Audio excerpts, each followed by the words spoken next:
I'm going to call to order the Wednesday, 12:30, February 18th meeting, information meeting. If we could have roll call, please, Katie? Ron Weifenbach, Patty Martinson, Sam Quaker, Tuck, Here. Bill Okrepke, Karen Gunderson Olson, Here. Ron Kroger, Here. Lloyd LaCroix, Here. Aaron Costello, Malcolm Chapman. Here. Thank you, Katie. This information meeting today is about prescription drug programs, and we do have a couple of guests, Kurt Rising and Joe Prang. Malcolm Chapman is going to give us some information on this and basically run the rest of this meeting, I am. if we could. Okay. In the sense that, kind of tell us where we're going to go with this, Malcolm. Okay. And then we'll go ahead and start. Go ahead, Malcolm. Thank you, Madam President. A few months ago, I was down at a NLC meeting and learned of the prescription discount program through CVS Caremark that the National League of Cities has endorsed, and I brought it back, or the information back, put it on an agenda, and then it was going through the process to approve that, which would allow certain citizens in the community up to about a 20% discount on certain prescriptive medicines. And there are, I think, 23 different pharmacies here in town that could potentially offer the program. So it seemed like it was a good program, and then once we put it on an agenda, started hearing from some local pharmacists that had just had some questions and some concerns. So we put together a small pharmacist group just to be able to look at the NLC program. And then out of that discussion came, well, what are we doing already in the community in terms of discount programs? And I thought it would be a wonderful way to do that introduction of what's already going on in the community as it relates to discount programs. And Joe and Kurt and Terry and I met, and Terry's not here today, obviously, but Kurt and Joe have agreed to do a presentation to kind of give an overview to the council of what already exists in our community. And I'm not sure if at the end of this, if they'll have a recommendation for the council to say that they think that we should endorse the program or not endorse the program, but I have made them aware that we don't make decisions at this meeting. It's just really just to listen and receive information. And then this item is continued to our March 2nd council meeting. So the council at that time will do something with that item, either endorse it and approve it, or table the item or do something. And I think in large part based on some of the information that we hear from you today. So. Kurt Rising or Joe Prang, which one would like to go first? Okay, Kurt, if you'd introduce yourself, sir. Okay, my name is Kurt Rising. I'm the owner and a pharmacist at the medicine shop here in town. Locally owned. I own the store and one of 5 different pharmacies that are independently owned in Rapid City. In preparing for this and looking, every pharmacy in town offers some kind of discount card, which I think is important, and it would be roughly equivalent to and or in some cases far better than what the other discount card would provide. Especially on generic medications. And it's important that people know that. And there's a lot of other programs out there, not just my discount card or my competitors' discount cards or $4 prescriptions that the drug companies put out. And some of these income guidelines are much higher than what a person would imagine. I've seen them as high as in the mid $40,000 range. And this is for brand name prescriptions. And if they qualify for these programs, they may receive them the medication free from the drug company, which is huge as far as cost savings concerned. Generic medications, they're real cheap, and through some of the programs, the discount card programs, the cost that comes back is actually higher than what I would normally charge a person. You know, just in running the prescription through, it adjudicates, and as an example, it'd be $30, and I may charge $15. So there's a lot of instances out there where a discount card may seem and may say that they're saving 20%, when in actuality it may be charging the patient more. And it's important to talk to the pharmacy and pharmacists and see what they offer. There's a lot out there. And I think that, you know, if the city did implement a program, you know, it would provide minimal savings at best, and in the long run may cost the city more just because of implementation and people to take information to sign them up for these cards. And it's all available out there. People just have to go and find the information. Just trying to think of anything else that I have to say. You know, I guess as an independent pharmacy owner, if something was to go forward, I would strongly encourage a no mail order pharmacy clause in the contract. It isn't in my interests or in the city's best interests if I have to start laying off people because all these prescriptions are going to mail order, which is what the big PBMs will try to do. They want to try to send these prescriptions out of state.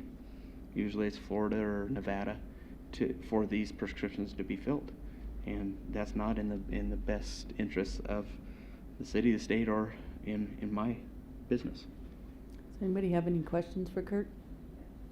Karen? Karen Olson, please. Excuse me. When you describe yourself as an independent pharmacy, just explain to me, is that a part of do you own a franchise? Or Yeah, I have a franchise agreement. So yes. you operate your business independently, but you use some common advertising and some other kinds of common parts of the franchise?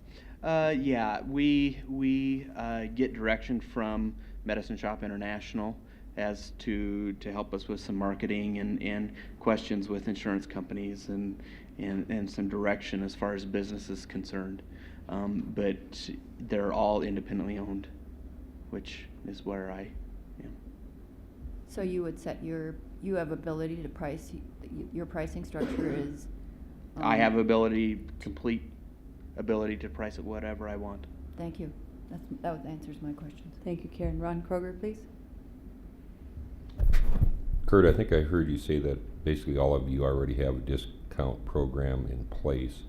I guess my question is, are your clients aware of those, or any of the pharmacies? Do they make that known to the people when they come in that there is discounts available? Sure. Yeah, we've got a box of coupons for people. If they're on certain medications, they can come in and grab these coupons, and we'll help transmit it through so they receive their discounts. We have our discount card that's out there if they so choose. If you look just about in every flyer every weekend in the paper, they advertise their discount card that they have. And then I guess what I'm coming away with is that you feel that probably the programs that are out there are far more beneficial to the people than what we're looking at possibly doing. Is that correct? Yeah, absolutely. Okay. I think some of the programs that are available, you know, especially the brand name manufacturers, which is, you know, the most expensive stuff by far.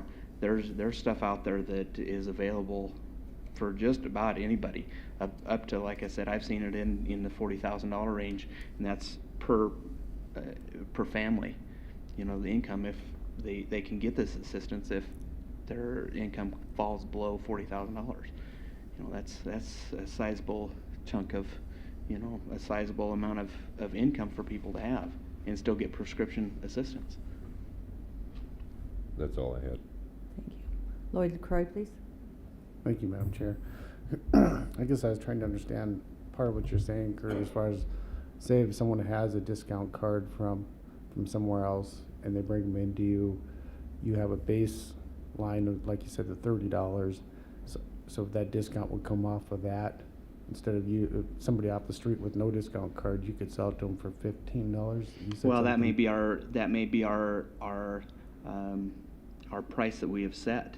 I've seen it where, you know, I may charge $15 for a generic prescription that I think is a fair price, and when I submit it to the insurance company, they come back and say, well, we'll pay, it's going to be $30 for this patient, which it isn't right, but that's what happens in the market, especially on generic medications. Okay. It's really rampant as far as that's concerned. But a person would use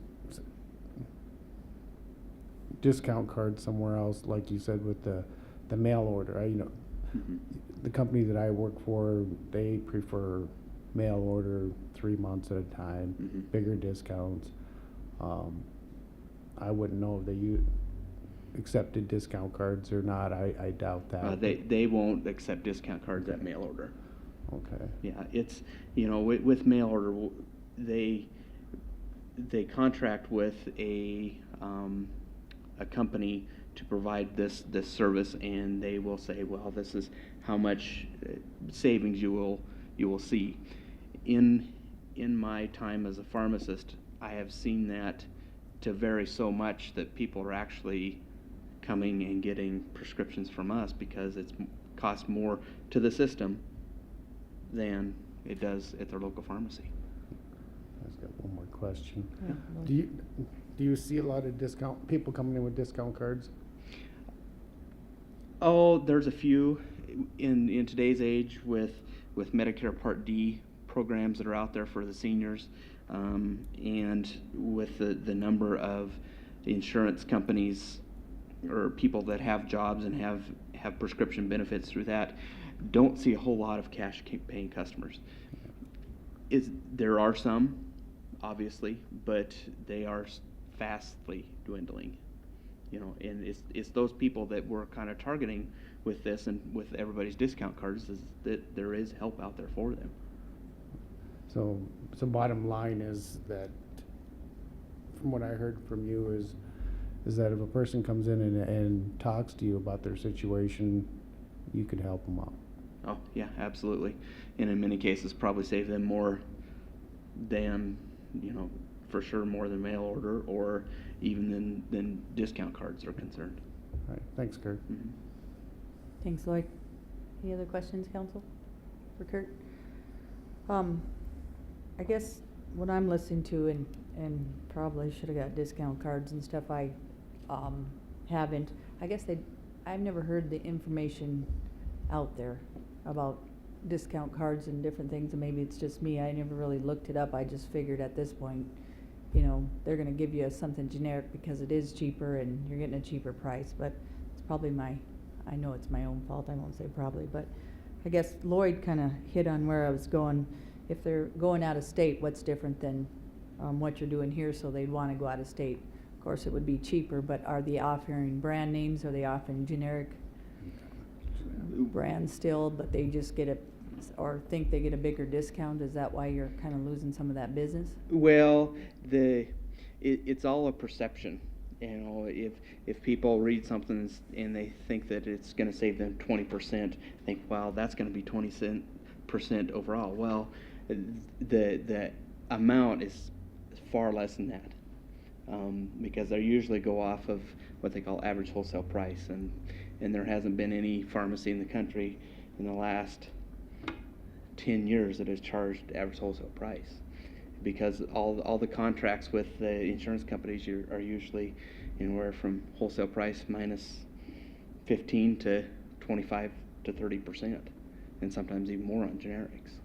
So the amount that you would save by sending out mail order is going to be very minimal. I think Joe's got some examples, and some of the examples that I've seen or have run through have been, probably even less. So it's minimal at best. I guess if I decided, let's say I decided to go out of state, I guess I know the price here. If I got like a nasal spray for $110 and they were gonna offer it for 65. I mean, you know that before you do it, so you know you'd be getting a better deal. I guess that's where I was kind of going. How are they doing that, or are they just doing it because they get, just like any company, they can get bigger lots for better price? Well, they do that. With generics, their markup is usually more than what retail is. Their brand name stuff, they've got contracts with the drug Bigger companies, and therefore, when they buy them in these great big lots, then they get the discount, but still charge the higher amount. And that's a common practice that is in the mail order business, and that's why it has become so big, because it's real profitable, because nobody can buy in the volumes that they can.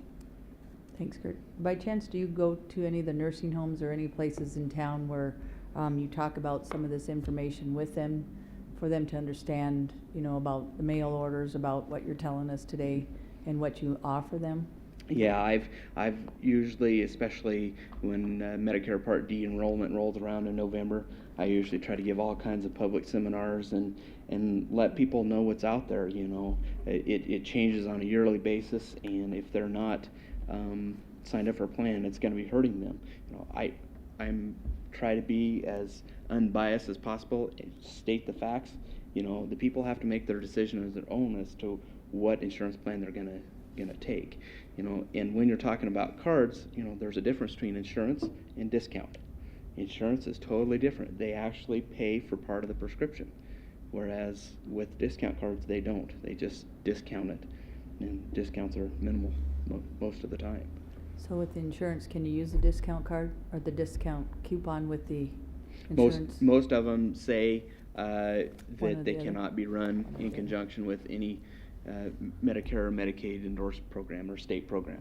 Okay, thank you. Mhm. I appreciate it, Kurt. Any other questions? Okay, thank you, Kurt. Thank you. Ms. Joe Prang? Yes, thank you. I'm Joe Prang, owner, manager of Medicap Pharmacies of Black Hills. We have 2 locations, South 5th and St. Pat, and then over on Jackson Boulevard. We just moved across the street into a bigger building. I guess that was my distinction too to make, is that insurance cards are not discount cards. They are set up by your employer, and so they choose whether you get that 3-month discount by getting an out-of-state mail order. You've got to remember that mail order is also cheaper labor. The state of South Dakota allows them to have, I think it's 4 technicians now per pharmacist, where the retail pharmacist is held to 2 technicians per pharmacist. Well, that means that he can have 4 people working at a lesser wage, and make a lot more profit than we can in retail because of that. So it's kind of interesting how they separate that, and they got that to go through. But Terry did some research, as Kurt did, on the pharmacies in town. There was only 1 pharmacy in town that did not offer a discount card. They will match prices, however, is what they said. And we have, everyone in town had some type of either generic discount program or just generic and brand. Some of them limited to 50 years and older. The IHS hospital, of course, is their own separate deal. It's specific to them as to what they allow to be filled there. And according to Regional Hospital, it's a community benefits program. They may have to have a social worker get involved to enroll the person in, they pay $4 a prescription at the residency clinic. So that is done through, like if they were dismissed at the hospital or went through the emergency room and couldn't pay for their prescriptions.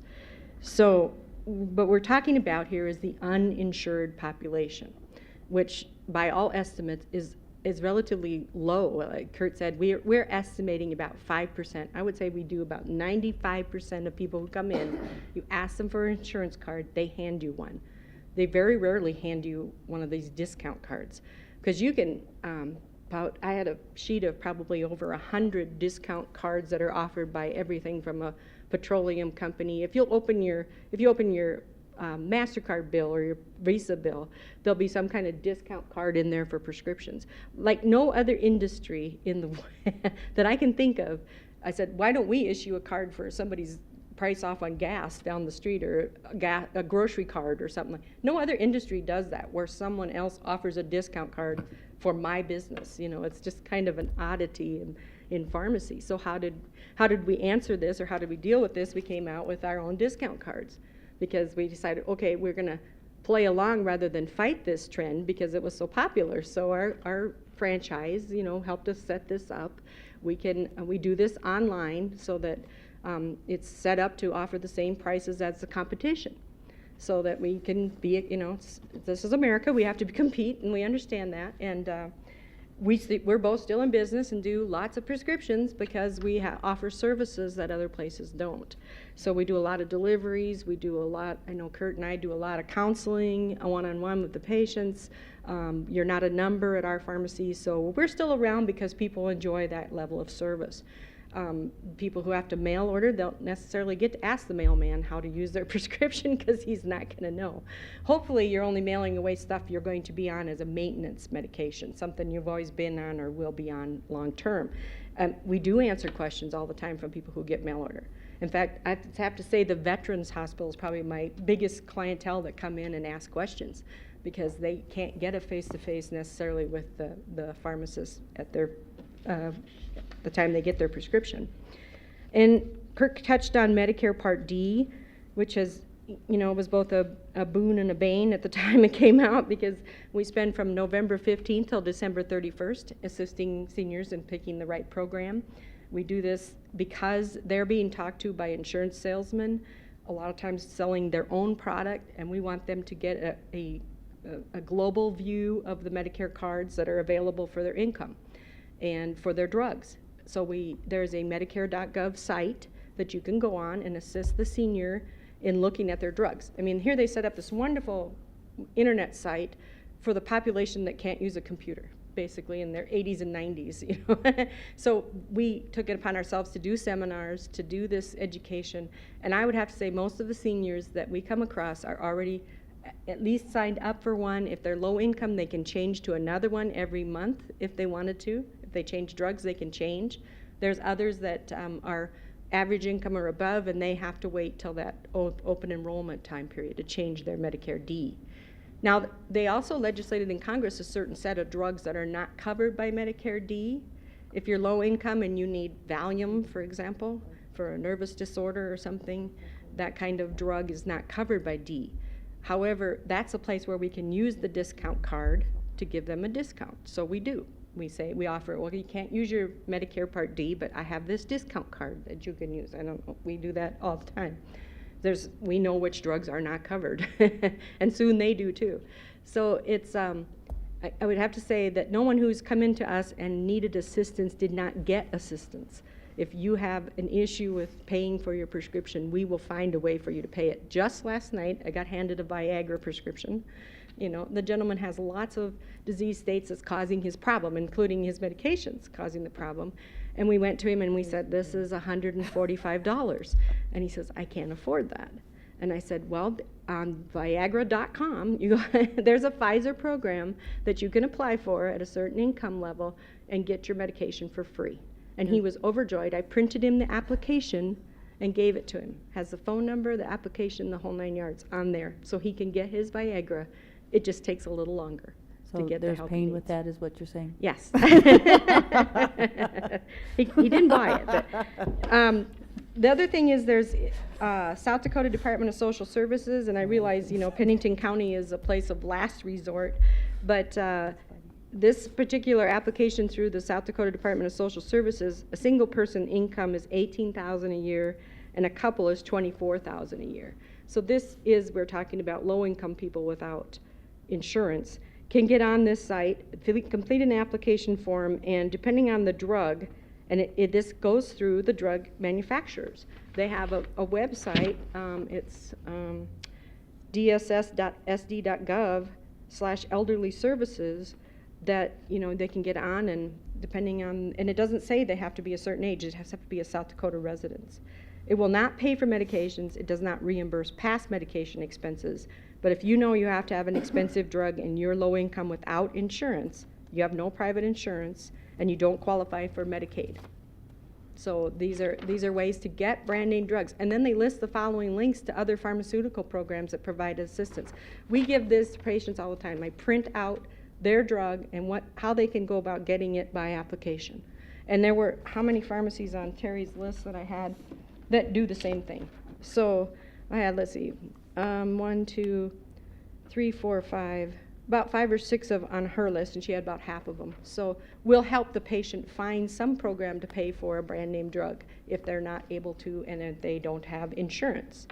Because you can't use a discount card with an insurance card if the drug is covered. That's just not. Usually their copays for generics are $10 or less. So it's just not, that's not what we do. There is I just wanted to alert you, there is a Fight for Rx program going on right now for community pharmacies, because we are so concerned about Washington, D.C. and what they're doing for safe and affordable medicine. You know, this is benefiting the community pharmacists, and as I like to say, shop local, which is what I try to do, because I want jobs to stay here. I want people to use their local businesses. It's so important for the people who live here to be employed that if we get rid of all our local businesses, it won't be a very good community, in my opinion. So we have this little form that they can sign up for, and they get alerts from Washington on how things are going for the community pharmacies. So there are people that are on our side that want us to stay because of the services we offer. So what I did is I used my mother as an example, and I went on the CVS website, okay, and I chose some drugs that she might use and what the prices were. So I'm going to try to explain this as best I can without an overhead type deal. I ran a claim on our discount card for Prempro, for 3 months of Prempro, which is a hormone therapy, and our copay came out $163.51. So for 3 months, she'd pay $163. This is a brand name product. On the CVS website, the price was $159.17 for the same quantity. So you can see my discount card is very close. I mean, just really close. I could give her a coupon to cover the $3 or $4, whatever. My true cost on that, so I went to my cost, saying, can I afford to give this discount? You might be asking. My true cost was $141.86. So you can see my profit margin on that isn't very high. But I mean, it's okay. I can survive on that. So I mean, I'm not making $1 million off this prescription. My cost is $141.86. What we object about on the CVS website is once you get on there, they want you to do mail order. And their whole thing is to suck you into this mail order thing. So they offer for mail order, the price would be $155. You'd have to buy 9 months of it to get it at $155. So they give the patient, a $4 a month discount for doing mail order. Okay, now we take another drug. Avapro 300, which is brand name, for 90 days is $229.26 on our discount card. On the CVS site, it was $222.72. So there again, I was real close to that price, and I could probably use a code that would get me right on that price. My true cost, get this, my true cost on this drug is $220.26. That's what I pay for it. So they want me to sell it for $2 and over my cost. However, the CVS mail order for 90 days is $220, less $220.20, so 6 cents less than my cost. So these are giving you real numbers and real comparisons. I just don't think our discounts are giving people a bad thing, because the last one is a generic. This one's very eye-opening. My mom, if she got 90 warfarin, which is a blood thinner, say she's on a blood thinner from a stroke or something, she'd pay $12.99 for 90 days through me on my discount card. My true cost on that is $8.14. So I make a little money, she saves money, so win-win. What would CVS charge her? Here's where your 20% discount is kind of a misnomer. They would charge you $36.20 for that 90 tablets. Their cost is probably less than my $8.14. I can honestly say they probably pay less for that drug. Their 90 days mail order is $33.85. So you can see they can afford to do this with the brand names because they get like a bargain with the manufacturers. These are brand name manufacturers. The generic manufacturers typically will bargain also, but they're not passing that bargain on to the patient. they're charging, way more than they should for generics. And that is how they make their money, and that's how they stay in business. And Kurt was telling me just before this that he got called on the carpet for what was in the paper, what he said about CVS. And basically, I don't think he said anything wrong. This shows in black and white that, he had a right to say they're being not up front. It's hidden from the public. It's, oh, wow, we have a discount card, 20%.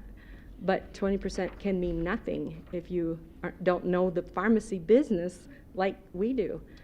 We know what I would say a fair price is for our drugs. And, $8.14 to $12.99, that's a fair price. I'll take that for a generic.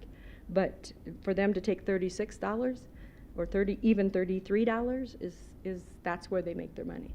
So I don't see that this being an offering for anyone that would be an advantage over what we already have in place. And I'm still emphasizing that I think they advertise that as a no-cost program for the city, and yet you'd have to have the cards there. Someone have to monitor the supply. Someone has to answer the questions.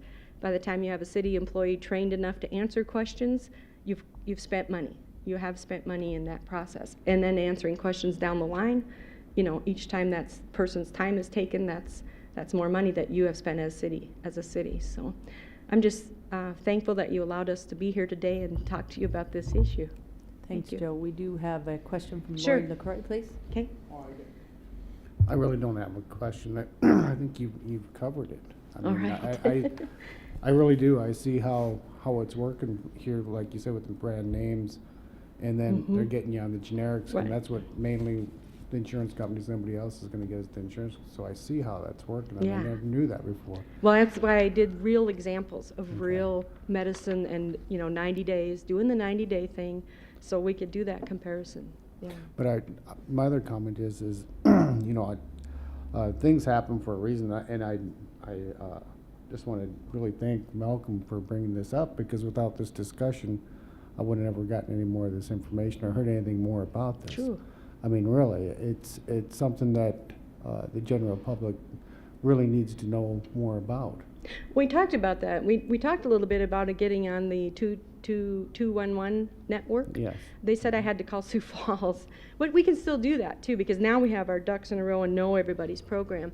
So she said on 211 we could advertise that call 211 if you have trouble paying for your prescriptions, and they can include that in their advertisements. Okay. If you have trouble paying for prescriptions, did you know there's discount programs? But if you walk up to any of the big chains, their discount program is like in big bullets on the front of their glass or on their pharmacy or wherever.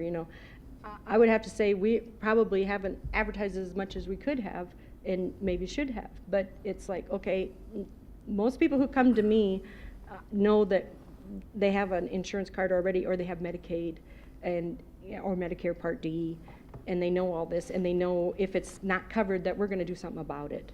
We're going to ask, they ask. Most of the time they just say, I can't afford that, and then they bring it back to the pharmacist, and I say, what, they couldn't afford that? And then we go out there, it's like, but getting this information out to the public is important, and Yes. how do we best do that? Yeah, and that was, I think we're unique in this community compared to some others, because I think some other communities probably do use the NLC cards, and that works for them in that area, but I think we are unique in here. We're small enough Small to where enough, we yeah. care enough. So Okay.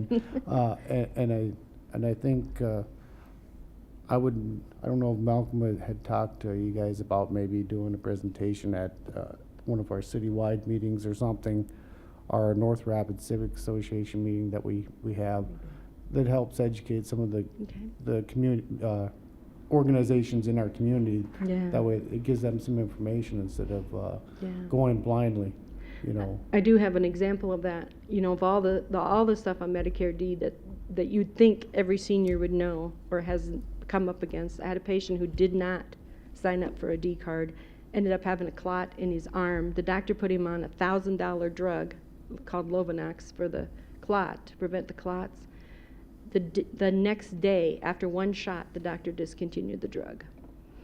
And they didn't come back to me. They didn't talk to me. I didn't know about this until like June or July, his daughter came in and I said, I haven't seen your parents lately, what's going on? And she said, well, they have a $1,000 drug they can't get rid of. And I said, well, why didn't they bring it back to me? You know, we could have discussed something about it. I didn't even know they discontinued it. And she said, well, they went back to Kmart, which is fine, you know, that's fine. But I said, if your dad had signed up for Part D, that drug would have cost him like $50. And I said, you know, we were trying to get him on D at the time. There's nothing you can do retro. You have to be proactive for your own health care to get on these programs before you need the drugs. Yeah. And that's what's so frustrating is some of these elderly think of it as welfare, and they do not want welfare, but they're not thinking about the catastrophic illness that could happen that could force them to use their life savings to pay for a medication. Unfortunately, this guy had it. Then I had Dr. Kovarik show up with the medication, and he wanted me to do something about it. What he wanted me to do is write a letter. So I wrote a letter about the whole incident and sent it to the state legislature. And not that I know what happened there, but Dr. Kovarik could probably tell you. And basically, it was about, you know, this incident where a senior did not know or didn't sign up because he was too proud to sign up. But it's not a welfare. Medicare D is there for your protection. Thank you, And they Jill. need to think of it as an insurance card. Yeah. Thank you very much. All right, thank you. Malcolm has a question. Actually, a couple comments. The NLC program was really born out of, in 2006, there was approximately 47 million people across the country who didn't have prescription drug coverage. So thinking, how could cities and counties get involved? And I know NACO has done the program and endorsed the program, and I'm not sure where they are now in terms of their endorsement. But when we first started talking about this program, we thought it was important to do because potentially up to 20% could be saved for that, whatever that minority population is in the community that doesn't have insurance. So that's the population that we're talking about serving. And that's what I thought we were doing when I brought this program back. I fully respect what I've heard today and told Joe and Kurt and Terry and Lauren and every other pharmacist in town that I've talked to that before we would approve anything, that we'd give the council more information to chew on. To be fair to NLC and the Caremarks program, I talked to the folks that are running it through NLC and have been guaranteed that the communities that are adopting the program now, and I've just been contacted since we met by 5 different communities across the country that have read the Rapid City Journal to say, wait a minute, Rapid City is having some concerns about this, let's talk to them.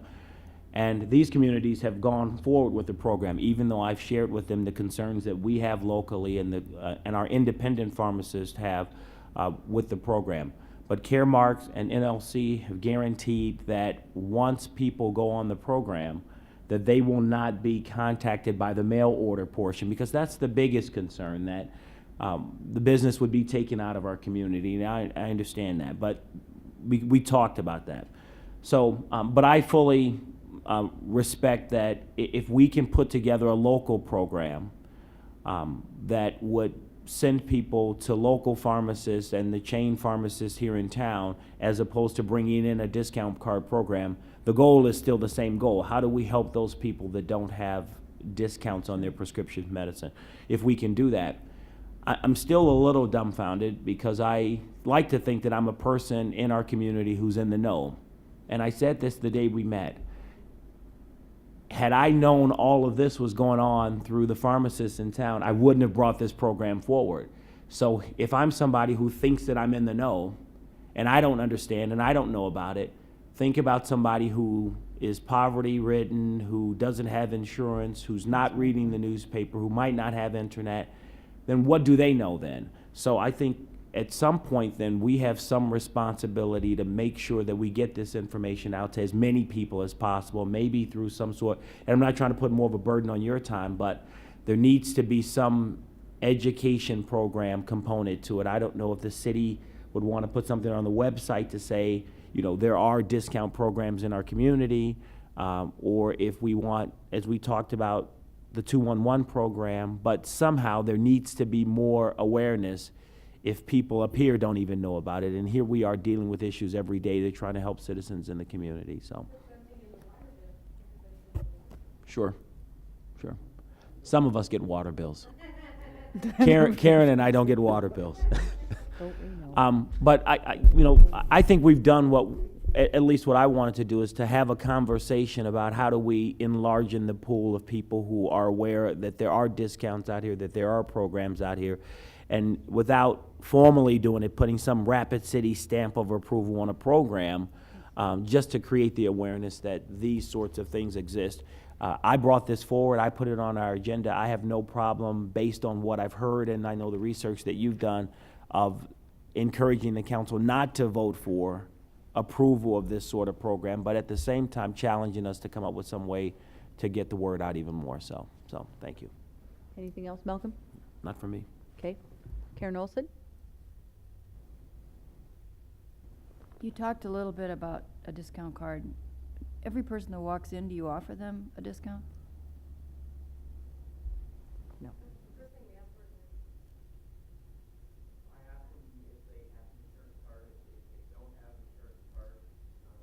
We usually see what medications they're on, and I will either offer them a discount card or encourage them to sign up with an insurance plan in the case of Medicare D, or we have quick links to all the manufacturers, especially on the brand name medications. But like I have said, and Joe said, there's very few people that don't have some kind of card. But what we're talking about is the people who don't have cards. And I've even sent them back to the doctor to get samples. I'll say, okay, this is gonna cost you this much. Have you any idea if the doctor had samples? Well, Deb, he offered them, but can we I have them come up, didn't 'cause we're take taping them this? Oh, I'm Or sorry. they didn't say. You want me to- Yeah, please, Joe, sorry. Sorry. I have done, when it comes up and they don't have insurance, Kurt says he takes them, like looks up on the computer and says there's a program, like I said, but I have even called the nurse back and said, this person can't afford this drug, can we change it to a generic, or can we send them back for samples? Because there are still, if you walk into every doctor's office, they have a sample closet, and that's why we get so few prescriptions out of Rapid City Community Health, is they have an entire room full of samples, and they give out samples to almost all of their customers. So it's, okay, that's free medication, you can't beat free.